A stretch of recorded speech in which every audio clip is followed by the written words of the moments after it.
Este programa es traído a ustedes gracias a Contacto POS, la mejor herramienta para tu negocio. La app de la red de enlace con tecnología, NFC.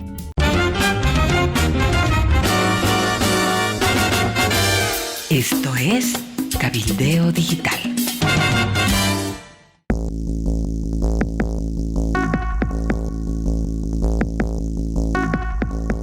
Hola amigos del planeta, bienvenidos a Noticias de Último Momento. La verdad que no son buenas noticias para nada, así que le doy la bienvenida a Amalia para que nos cuente en parte qué es lo que vamos a analizar hoy en el programa. Bueno, la gran mentira del gobierno: llegó el diésel ruso a Arica. Esa es la primera noticia. ¿Hay colas dónde, Cacho? Han comenzado las colas por gasolina, no solamente por el diésel, en la ciudad de Potosí. Hay largas filas en este momento y claro, esta es otra señal del desabastecimiento ahora de la gasolina. Y para el diésel, el gobierno está armando un sistema de distribución selectivo en una negociación con el transporte pesado. Hay otra noticia, la más trágica del día, Cacho. Se trata de la muerte de un conductor, de un cisternero en Paraguay, y lo grave es que ya es la sexta muerte de este tipo de conductores que van a traer gasolina, no les descargan los combustibles, porque claro, sencillamente no han pagado desde YPFB y eso está produciendo ya la sexta muerte de un compatriota boliviano. Y la falta de dólares ha obligado a una línea aérea que no es trascendental, pero es la KLM. Air France no emitirá más boletos para Bolivia. Bueno, todo esto y bastante más en los próximos minutos. Ahora voy a dejarles con Toc Toc, alguien toca la puerta. ¿Quién es, Cacho? Llegó Contacto POS, la app más completa para cobrar con tarjetas, con QR y con Tigo Money. Baja la app y suben tus ventas. No necesitas cambiarte de banco. Bájala y utiliza la mejor herramienta para tu negocio. Descarga Contacto POS. Lamentablemente el gobierno queda en evidencia la mentira que negó que hubiera llegado a un acuerdo con Rusia para el abastecimiento o la compra de diésel.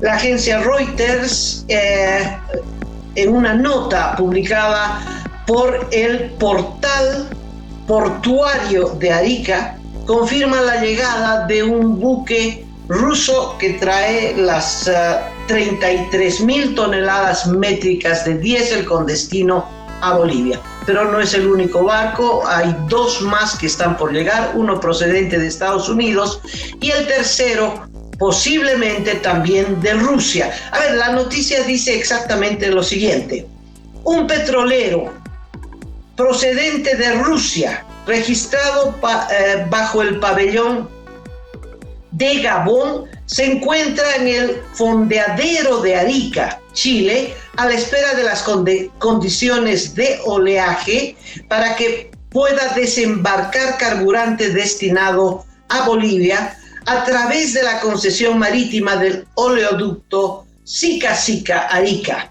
En concreto, se trata del navío Zeynep, el que llegó procedente de Primorsk, una localidad costera del mar Báltico de la región de Vyborg, Oblast de Leningrado, Rusia, según dio cuenta el sitio de seguimiento Marine Traffic. La nave tiene 184 metros de eslora, 27 metros de manga y estaría cargada con 33.000 toneladas métricas de diésel, de acuerdo con los consignados por Reuters en base a la información del London Stock Exchange Group, un proveedor global de datos de mercados financieros. Cabe recordar que Bolivia atraviesa un periodo de desabastecimiento. Lo anterior fue dado a conocer por las autoridades. Se refiere a los datos de la señora Gabriela Delgadillo de Yacimientos, que dijo que próximamente habrá abastecimiento de diésel, pero las autoridades de Yacimientos negaban que este diésel era ruso. Dice, una de estas naves, las otras dos naves, son los petroleros Seaway Gale, que es de los Estados Unidos, y el otro es Byzantium. El primero arribó procedente de Houston, Estados Unidos, mientras el segundo no cuenta con registros vinculados a Rusia. A su vez, Reuters informó que otro petrolero, este es el ruso, el Sinopec, se dirige a Chile con carga rusa para el mercado boliviano. La motonave embarcó 42.000 toneladas de diésel en el puerto báltico de Vysotsk, Rusia. En su trayecto descargó parte de la carga en un puerto brasilero, desde donde zarpó rumbo a Arica. Entonces viene otro barco ruso que ha estado en el Brasil, ha descargado diésel también para el Brasil, que es uno de los principales compradores de carburante ruso, y también se va a Arica. Una nota de El Diario aclara esto del oleaje, Cacho, que nos tenía confundidos, porque Yacimientos argumentaba que no había llegado el diésel y los carburantes por el mal tiempo en Arica. Pero el carburante destinado a Chile no tiene ningún problema para desembarcar, el boliviano sí. Y este es el detalle importante, que Yacimientos, Bolivia, tiene en el puerto de Arica un puerto específico para desembarcar carburantes.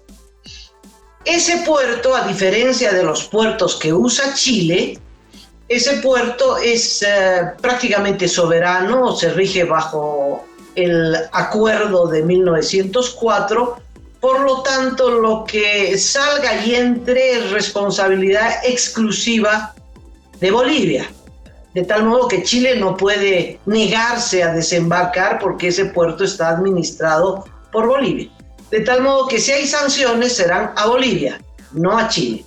Segundo, ese puerto no ha tenido la infraestructura y las obras que necesitaban mucha inversión por parte de Bolivia. En los puertos donde desembarca el petróleo para Chile, esos puertos han tenido la inversión, entonces si vienen olas de no sé cuántos metros, en fin, hay mal tiempo, no impide que atraquen estas naves cargueras de petróleo. En cambio, en el puerto de Bolivia, que no ha hecho las labores de infraestructura, sí hay problemas. Y esa es la diferencia.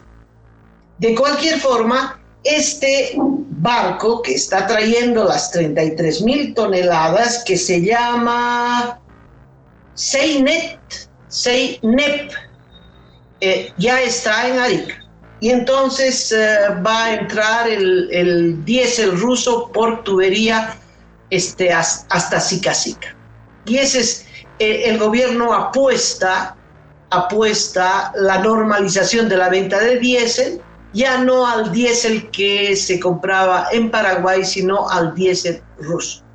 ¿Cuál es la transacción? ¿En qué moneda les están pagando? ¿A cambio de qué? Bueno, todo eso es un secreto lapidado, podríamos decir, que el gobierno no informa. No solo no informa, sino que negó que diésel ruso iba a llegar al país. Amalia, una consultita a través de tu explicación. ¿Existe entonces la posibilidad de que, habiendo llegado un nuevo barco ruso con 33.000 toneladas y estando en camino otro barco ruso con 42.000 toneladas, Bolivia se esté arriesgando a ser sancionada porque existen estas prohibiciones mundiales, internacionales al combustible ruso? Seguramente se abrirá una investigación por parte de Estados Unidos, ¿no?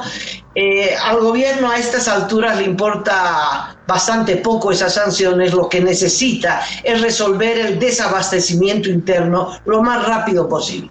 Y esta es la fórmula encontrada. Ahora, quiero ver qué dice el gobierno, qué cara pone. Mintió, que primero dijeron que llegaba el diésel ruso, después dijo que era mentira, desautorizaron al ministro de Obras Públicas, dijeron que eso de ninguna manera iba a ocurrir, y bueno, el diésel está ahí. Es posible que, ¿cuánto dijeron, Cacho? ¿Me recuerdas? Era para 10 días, me parece. Sí, eran 36,000 toneladas y iba a durar para ese momento. Entonces, Amalia, estamos en la posibilidad de decir que ese primer embarque podría haber llegado a Bolivia, la verdad no se sabe con la ciencia cierta. Sí hay un segundo embarque que está en puerto chileno y un tercero que está surcando el océano rumbo a Chile. Así está el panorama, ¿no? Así es el panorama. Eso es lo que dice este reporte. La fuente es Reuters y está publicada en el boletín del puerto de Arica. Ha tenido repercusión en todos los medios locales, por supuesto. A ver qué dice el gobierno. A la gente, Cachito, le importa un pepino si el diésel es de Arabia Saudita, ruso, de donde fuera, ¿cierto? Necesita cargar el tanque y trabajar. Aquí hay dos cosas graves. Uno, las posibles sanciones norteamericanas, y segundo, la mentira del gobierno, ¿no? Son dos cosas graves. Sí, es un enredo total. Y la verdad que la manera en la que está encarando esto el gobierno, el equipo económico del gobierno del presidente Luis Arce, es cuando menos muy deficiente. Por ejemplo, ayer se reunió con la Cámara de Transporte, con los conductores del transporte pesado a través de sus dirigentes, y lo que hizo el ministro de Economía es lavarse las manos, tuvo una actitud pilatuna y derivó la solución de la escasez de diésel a la ANH y a IEPFB. Se dijo, conmigo lo que veamos en temas positivos, aduanas, todo eso, todo está ok. Si ustedes tienen alguna demanda por el tema de la escasez, por las filas, por favor, vayan a buscar a estos compañeros, seguramente llamó y los van a recibir ahora. Entonces, los tienen así a los transportistas, y en el caso de las filas, Amalia, se han inventado un sistema para que las filas ya no sean en la avenida Montes y en los surtidores de la ciudad de La Paz, sino los trasladen, todos estos vehículos que están haciendo fila, a El Alto, en un sistema de redistribución, como tú dijiste, a la venezolana, definiendo quiénes merecen una cantidad de litros, quiénes merecen menos de esas cantidades. No sé cómo van a hacer, pero si se han puesto en marcha este sistema que debería trasladar las filas a la ciudad del Alto en las siguientes horas. Sí, en eso consiste la negociación con la Cámara de Transporte Pesado, que el sistema venezolano es diferenciar, supuestamente hacer una lista de prioridades, decir, tengo 100, supongamos 100 litros, y bueno, ¿a quién le voy a dar? Seguramente contentará al transporte pesado con un poquito más, pero alguien quedará sin nada, ¿no? O a los otros va a reducir las cantidades. Hasta las motonetas están en la lista, se tienen que registrar, etcétera, y seguramente distribuirán en El Alto para que en la ciudad de La Paz sea imperceptible estas largas colas. Bueno, pero es el país entero el que está demandando el diésel. Como te digo, Cacho, va a llegar el diésel ruso. Hay un barco también norteamericano, y bueno, a los rusos me imagino que les pagarán con litio, porque esa es la transacción que hemos descubierto y que se puso en la mesa no con litio, con uranio, en la negociación entre Arce y Putin en el último encuentro que ellos tuvieron, ¿verdad? Hay un secreto, no sabemos en qué consiste, uno puede especular y equivocarse. Equivocarse porque el gobierno guarda todo esto en secreto. Bueno, hay un margen, como tú dices, lícito en términos periodísticos para hacer conjeturas, ya que el gobierno no da información oficial sobre este tema. Claro, se abre este margen que en periodismo es lícito de establecer ciertas conjeturas, y en este caso es un swap, ¿no? comprar quizás con yuanes, esos yuanes se convierten en rublos en una operación internacional. Yo creo que hay que consultar a gente que maneja bien este tipo de movimientos financieros para ver cómo hacen estos zigzagueos para luego pagarle a Rusia por el combustible que nos está mandando. Pero el panorama no se queda ahí, Amalia, se completa con la realidad que está viviendo la gente en la ciudad de Potosí. Colegas potosinos han reportado esta mañana que ahora hay filas de taxis, de minibuses, de vehículos particulares pequeños que han comenzado a hacer filas por la gasolina. Ya no solamente hay desabastecimiento, escasez de diésel, sino de gasolina. Los colegas periodistas dicen, nos han enviado varias fotos que grafican esta situación, dicen que hay dos filas, una para el diésel y otra para la gasolina, y esperan que esto se vaya normalizando en el curso del día, aunque dicen que YPFB todavía no ha dado una hora exacta para que se pueda hacer el reabastecimiento de la gasolina. Por tanto, es otro elemento, otra señal preocupante de esta escasez de combustibles, ahora con la falta de gasolina en la ciudad de Potosí.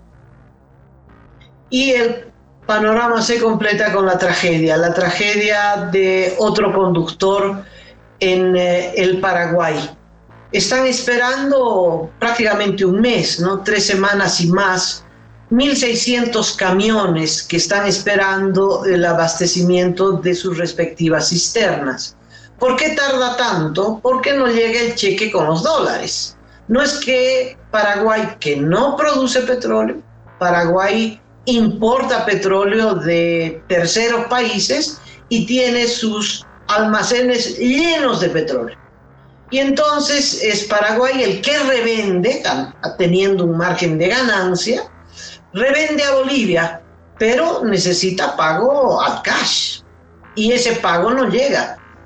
No es Yacimientos el que compra, Yacimientos se lava las manos, Yacimientos contrata a terceras empresas, esas empresas son las que tienen los cisternas, los que envían a los choferes a hacer cola, y allá están en la cola, porque si llega el pago, pues sí, empieza a avanzar la cola, ¿no?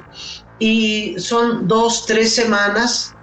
Hasta este último trágico anuncio habían muerto 5, con este son 6 choferes, lo encontraron muerto en la cabina de su cisterna. Sí, Amalia, es penoso lo que ha sucedido, es la 6ª víctima, no por problemas logísticos o hasta de mala voluntad del Paraguay, sencillamente porque no se paga, y porque no se paga, entonces claro, no descargan la gasolina. El presidente de YPFB tuvo una explicación en abril, cuando se produjeron las primeras muertes, de lo más, inhumana. Dijo, es que ellos se adelantan, ellos van porque quieren, nosotros deberían esperar la programación que hacemos desde YPFB, pero ellos se lanzan en la búsqueda del combustible. Cuando sus dirigentes dijeron, no, lo que hacemos es regularmente venir, esperar que paguen y que nos descarguen el combustible, y ganar tiempo para retornar al país. Una pena porque claro, las condiciones son lamentables, muy, muy duras para los choferes por las altas temperaturas en Paraguay. Pero además, Amalia, ayer un conductor de un cisterna fue entrevistado por una televisora nuestra nacional en el Alto y dijo que hay 25 cisternas con gasolina que no pueden descargar en la planta de Sencata, que desde la semana pasada están ahí sin saber qué hacer con la gasolina en sus cisternas. Y son 25 cisternas que dicen, ya no sabemos qué hacer, todos los días preguntamos, recíbanos pues, joven, la gasolina que está en nuestra cisterna, y dice que no, les dicen sí, a ver, vamos a consultar, y están ahí sin saber qué hacer, y también con la necesidad de ellos retornar a sus puntos de origen para volver con más cantidad de combustible. Sí, hay falta de dólares y ese es el meollo del asunto, la madre del cordero de toda esta otra tragedia que surge a raíz de la falta de los carburantes. Reiteramos, el gobierno ha optado por el diésel ruso, veremos qué consecuencias tiene, no sabemos cómo van a pagar ese diésel. Rusia está interesado en encontrar estos mercados, porque el mercado europeo se le ha cortado, el mercado, otros mercados están sancionados por Estados Unidos, esto tiene que ver con la invasión a Ucrania, pero Rusia se ha dado el modo de exportar su petróleo y está exportando más que antes. Uno de los mercados en nuestra región es Brasil. Y a través de Brasil ya vemos que ahí atracan los barcos y que luego pueden llegar hacia Arica. Es interesante que hay un monitoreo de los barcos a nivel mundial y gracias a esto nos estamos enterando de cuántos están llegando a Arica. Pero claro, no sabemos de las consecuencias, Cacho, no sabemos de las consecuencias. Nuestra solidaridad con los choferes, porque la verdad es que están pagando una factura muy alta con sus propias vidas en estas colas, porque a Paraguay no le pueden pagar con yuanes y tampoco creo que a los rusos, Cacho, porque hay que tener yuanes, ¿no? Como fuera hay que tener yuanes y para tener yuanes hay que exportar mucho a China y a estas alturas eso no está ocurriendo. Te propongo, Amalia, hacer una pausita de unos 15 segundos porque tenemos un aviso importante y luego retornamos. Sí, es un enlace que llega a las últimas noticias. Llegó Contacto POS, la app más completa que te permite cobrar de una forma simple y rápida en tu negocio, desde la cual podrás cobrar con tarjeta, con QR y también con Tigo Money. Contacto POS, descárgala ya. Amalia, pero para completar todo este panorama complejo en términos económicos, déjame recordarte que el holding francés Air France KLM ha decidido dejar de emitir billetes, o sea, pasajes aéreos, a través de las agencias bolivianas nacionales que se encargan de este tipo de actividad. O sea que se va también una línea aérea que no es muy conocida en el país, que me imagino hace conexiones con otro tipo de aerolíneas, pero es otra señal de que abandonan en nuestro país otra compañía, en este caso una empresa aeronáutica. Cacho, más precisamente, no acepta vender pasajes en Bolivia. Puede venderlos en Francia, pero no en Bolivia. ¿En Bolivia por qué? Porque ya no acepta bolivianos, porque no tiene cómo cambiarlos a dólares ni a euros. El informe del gobierno atenuando el impacto de esto dice es una línea aérea que ni llega a Bolivia, ¿no? O sea que no es importante, pero es la primera, ¿no? Es la primera. No sabemos qué viene por detrás. Y no es que sea tan intrascendental, Cacho. Por ejemplo, tú tienes que ir a Alemania. Entonces viajas en BOA, pagas el pasaje en BOA, en bolivianos, La Paz, Madrid. Pero antes pagabas en boliviano La Paz, Madrid, cambiabas a Air France, ¿no? Madrid, París, Frankfurt. Ahora no puedes hacer eso. Te trancas en Madrid. Hasta ahí llegaste. Porque ya no puedes hacer ese cambio. Tenés que buscar otra línea aérea que pueda aceptarte los bolivianos o simplemente llevar los dólares o los euros en el bolsillo, quedarte en Madrid y allí comprar el pasaje. Un enredo terrible, ¿no? Sí. O sea, no es tan intrascendental, es importante. Sí, pero además está con la posibilidad de que esto, como tú muy bien dices, tenga un efecto contagio, ¿no? Que otras líneas aéreas, por otro tipo de motivaciones también vinculadas a la falta de dólares y los bolivianos que no pueden convertirse en dólares, también tomen medidas parecidas a la de Air France KLM, ¿no? La cosa está complicándose y en términos políticos, Amalia, déjame cambiar por favor el área de nuestros comentarios, se está anunciando una especie de guerra en el Alto.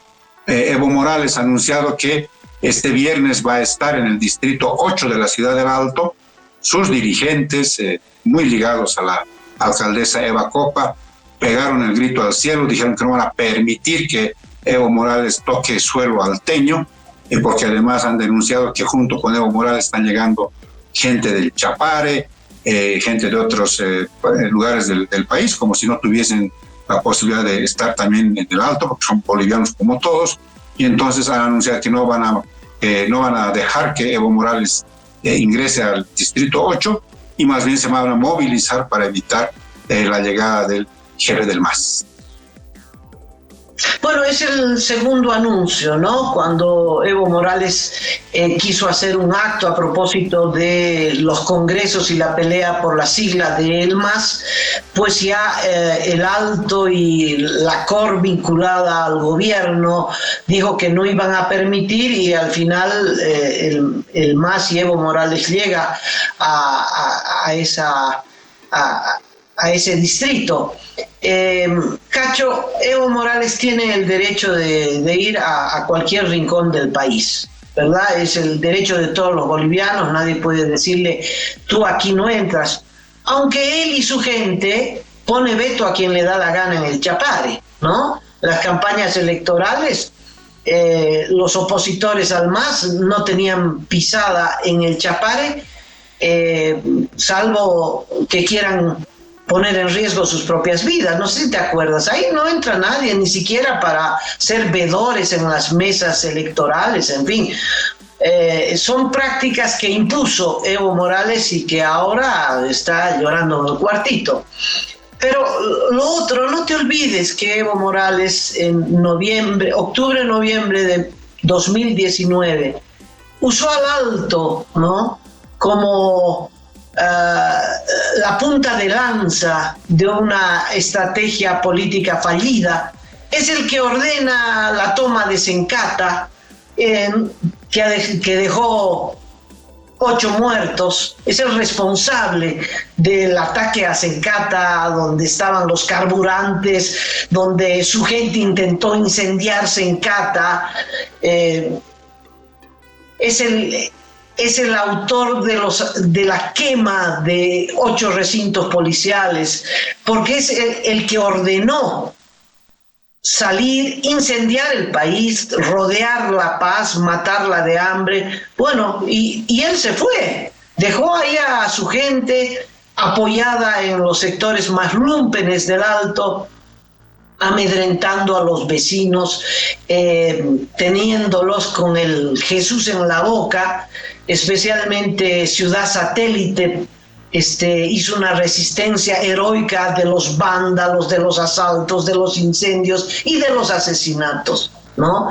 Ese es Evo Morales. Evo Morales tiene una secuela política en el Alto y en La Paz, está claro, pero particularmente en el Alto, que usó a esa población, aparte de esa población, para esa política de terror, ¿no?, de asalto, en fin, esos días que hay que recordarlos de vez en cuando, Cacho. Entonces, les doy la razón a aquellos que honestamente, y no solo por razones políticas, dicen, Evo Morales aquí en el Alto no tiene pisada. Es un tema complejo, que además hay una arista nueva, Amalia, y es que en la pasada jornada nuestro colega Gonzalo Rivera tuvo una segunda entrevista con el capitán Sergio Castro, un militar que se fue del país después de la sonada militar encabezada por Juan José Zúñiga, y en esta segunda entrevista, de una media hora, una parte señala a él, porque fue un agente infiltrado en el Alto, un agente de inteligencia del ejército, en los días de mucha complicación de la grave crisis política en el 2019. Y él dice que informó a sus superiores que encontraron explosivos cerca de la planta de Sencata, y quien comandaba este ataque, este atentado que finalmente no se produjo, fue nada más y nada menos que Juan Carlos Guarachi, el secretario ejecutivo de la Central Obrera Boliviana. Lo dijo con repetidas veces el nombre. Gonzalo Rivera le dijo, ¿está usted seguro de lo que está diciendo? Yo quisiera confrontar a usted con Guarachi, lo puedo convocar a una entrevista. Él dijo, sí, cuando quieran, yo voy a aportar más datos, si gustan, sobre esta participación, que me parece complicado, si es que fuese verdad que Guarachi comandó un intento de atentar contra la planta de Sencata, que si explotaba Amalia, ¡ay, caramba! Eso hubiera sido realmente un pandemonium, porque no se sabe la cantidad de gente que hubiera muerto, porque es una especie de bomba, porque se está almacenando mucha cantidad de combustible ahí. Imagínense, eso hubiera sido una tragedia en el Alto, en la ciudad de La Paz. Pero bueno, habrá que esperar qué es lo que hizo Gorachi. No solo fue un intento frustrado, tal vez el de las dinamitas estas denunciadas, pero se quemaron 2 vehículos dentro de esa casa. Así es. Dentro. Y se tumbó la pared. Ya estaban ardiendo, ¿no? Uno puede discutir luego si la respuesta fue sobredimensionada, usar armas letales ya habían tumbado el muro de Sencata y la muchedumbre estaba por entrar, cacho, por Dios, ¿no? Todo eso se puede analizar. Que también habían armas en el otro lado, habían armas también en la gente del MAS, que ya había quemado 2 vehículos dentro de Sencata. Habrá que hacer una reconstrucción seria, una reconstrucción imparcial con peritos para establecer responsabilidades. Hay 8 muertos y echarle la culpa, echarle el fardo a Janine Áñez me parece de una injusticia enorme, inmensa. Sí, Amalia. Adelante. Si me permites, tengo algo más del Alto, no quisiera que se me pase. Hay un voto resolutivo del Comité Cívico pro Ciudad de El Alto. Un montón de sellos, ¿sabes cómo son? Los comunicados con 4 páginas de sellos, ¿no? Bueno, en síntesis, dice que por la falta de carburantes, piden la renuncia del licenciado Franklin Molina Ortiz a su cargo de ministro de Hidrocarburos. Y con eso se completa la situación de tensión en la ciudad del Alto. Es bien interesante este dato, Amalia, porque si nos damos cuenta, es el personaje que no aparece. Está Dorgaten, está el director nacional de la ANH, están varios gerentes que saben de comercialización, de logística, está la viceministra de Comunicación, están otros personeros del gobierno, está el ministro de Economía, pero el ministro de Hidrocarburos, de quien se dice que en su momento que ya era parte de la historia del gabinete, que iba a salir del gabinete, no aparece, no dice nada, y si está bien, si está mal, y la verdad que parece que esta organización alteña está apuntando bien, que es el ausente de este conflicto, de esta crisis energética. Eso es, Cacho. Veremos qué pasa mañana. La presencia de Evo Morales será... veremos si logra hacer su reunión, su concentración, allí donde va Evo Morales. Él espera ver multitudes, veremos si estas multitudes vuelven a aclamar a Evo Morales en el Alto. Yo creo que no será un detalle menor en la pulseta que está cruzando la crisis política del país, que es la pulseta entre Arce y Evo Morales por la sigla del MAS y la candidatura del MAS. Veremos qué pasa. En el ámbito político, demos un viraje, Cacho. ¿Qué está pasando en el ámbito político? ¿Se aprobó la ley? ¿No se aprobó la ley? ¿Los candidatos? ¿Qué está pasando?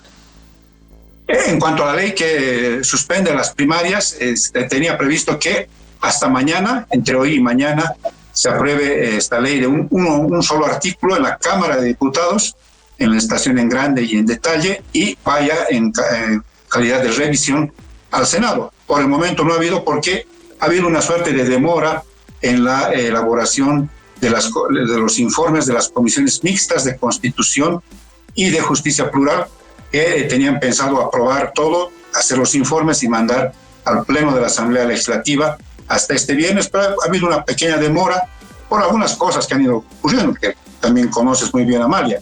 Este chanchullo que fue mostrado a través de unos videos de parte de la senadora Patricia Arce, y ayer, para terminar de poner el cherry sobre la torta, la participación en estado de ebriedad de un senador suplente en plena sesión del Senado. O sea que el Congreso, la verdad, está mostrando toda su cara horrible en estos días al país, ¿no? Problemas de corrupción, de violación, ebrios, chanchulleros, ya hay gente que se pelea todo el tiempo a puñetes y a patadas en el Congreso. Realmente debe ser, Amalia, yo me animo a decirlo, la peor asamblea legislativa que ha tenido el país en este último tiempo, en la historia reciente de la democracia. En una crisis de aquellos que dicen que son la reserva moral del país, no, por favor, son los que han nominado y es por esos partidos que han salido electos, está este grupo de personas que dañan la reputación del órgano más importante en democracia, que es el legislativo, porque es el representante del pueblo. Allí están los representantes del pueblo. A propósito de la senadora Patricia Arce, la de la C, ¿no ve? Bueno, se la pescó pasándolo a la respuesta a este postulante que tiene 100, ¿verdad? Que tiene 100 en puntaje. Es obvio que tiene padrinos. Bueno, es una pena porque anular eso anula toda la selección de candidatos, postergaría la elección judicial. En fin, es terrible, es terrible. Bueno, pero esta señora, al verse también en evidencia, se lanzó contra el colega John Arandia, ¿no? Y lanzó un montón de insultos y acusaciones, en fin. Arandia ha respondido diciendo, por favor, acá hay un chanchullo a esclarecer, no mi vida, ¿no? Entonces, a raíz de esto, la Asociación de Periodistas, la Nacional y de La Paz, han rechazado las recientes acusaciones sin fundamento realizadas por la senadora Patricia Arce del MAS contra el periodista John Arandia, y le manifestamos nuestro respaldo y solidaridad. Es preocupante que una representante del Poder Legislativo realice acusaciones infundadas que atentan contra la integridad y el trabajo profesional de un periodista de larga trayectoria. Nos sumamos, obviamente, con un saludo y un abrazo a John Arandia, y es una pena, ¿no? A la senadora se la pescó infraganti, ¿no? Tendría que pedir disculpas, en fin, cualquier cosa, menos arremeter contra la prensa que la ha pescado con el chanchullo en la mano. Y que esa misma prensa, Amalia, y particularmente John Arandia, nuestro querido colega, de alguna manera apoyaron a Patricia Arce cuando fue víctima de la violencia política en la grave crisis de 2019. Ella era en ese momento alcaldesa de Vinto, de un municipio cochabambino. ¿Te acuerdas? Incluso le echaron pintura en el rostro, en el cabello, la agredieron, la zarandearon, quienes en ese momento se rebelaron contra el régimen de Evo Morales. Ella fue una de las víctimas. Y la prensa, John Arandia, la respaldaron, dijeron que se estaban violando sus derechos, incluso como mujer. Claro, se olvida de todo eso y claro, simplemente se estrella contra John Arandia, y me parece correcto lo que ha hecho la Asociación Nacional y la Asociación de La Paz, porque ya está de buen tamaño, Amalia, que todas estas cosas tengan como culpables a los periodistas en primer lugar. Se equivocan, hacen tonteras, y los que tenemos que pagar somos los periodistas. Ni tan víctima, Cacho, ni tan víctima. Fue un personaje vitales que organizó a los grupos de choque del MAS contra todos aquellos que protestaban e intentaban hacer un bloqueo en contra del fraude electoral. Arremetió. Es en ese escenario que murió la primera víctima del 19, un muchacho que los masistas lo agarraron a golpe cuando intentaba cruzar con su bicicleta. No le dejaron un hueso sano a golpes, lo mataron a golpes. Y él estaba entre los organizadores de esos grupos de choque del MAS. No se sabe, porque la están acusando y sentenciando a Milena, recuérdame el apellido de... Soto. A Milena Soto. Milena Soto no estaba en ese escenario. Que Milena Soto es la que la torturó y le lanzó pintura. Nadie sabe quién le echó la pintura, porque ella salió con la pintura diciendo: me han golpeado, estoy sangrando, y no estaba sangrando, estaba con pintura. Es otro incidente, otro evento de esa crisis política que habría que analizar y tomarlo con pinzas, Cacho. Así es, Amalia. Entonces, esto va a tener más repercusiones. Todavía no ha acabado el proceso de selección de los candidatos. Faltan los informes que tienen que subir al Pleno de la Asamblea Legislativa, y por 2/3 tienen que elegirse a quienes van a estar en la papeleta electoral. Ya me imagino que el ahijado de la senadora Patricia Arce, de la C, tal vez no esté en la papeleta, pese a haber obtenido la máxima calificación en los 2/3 en la votación. Quizás no llegue a la última fase, que es aparecer en la boleta electoral. Todo esto se va a saber, me imagino, en las siguientes semanas, una vez que ambas comisiones mixtas elaboren sus informes y diga quiénes pasan a la última etapa allá para que se convoque a la votación popular para elegir a los nuevos magistrados de justicia.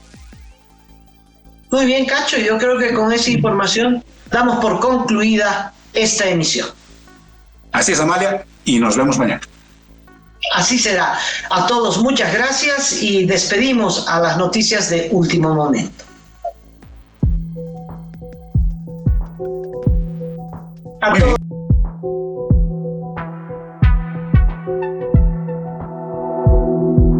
Aporta a Cabildeo Digital y apoya al periodismo independiente.